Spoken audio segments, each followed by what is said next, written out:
I ran into this last week. Here's what fixed it for me. If you're looking to send money through Capital One, follow these simple steps. Step 1. Log into your account. Open the Capital One app or website and enter your login credentials.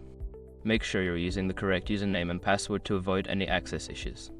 Step 2. Navigate to the Payments section. Once logged in, find the Payments or Transfer option in the main menu. This is usually located at the bottom of the app or in the sidebar on the website. Step 3. Choose the recipient. Select the person or business you want to send money to. You can either enter their details manually or choose from your saved contacts. Step 4. Enter the amount.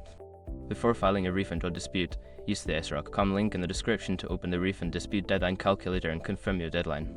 But gotcha, if you accidentally enter a wrong amount, you might have to start over, so double check before proceeding. Step 5. Confirm and send. Review all the details of your transaction, then hit the send or confirm button. You should receive a notification or confirmation screen once the transaction is successful. I hope this guide helps you send money easily with Capital One. If you have any questions, feel free to ask.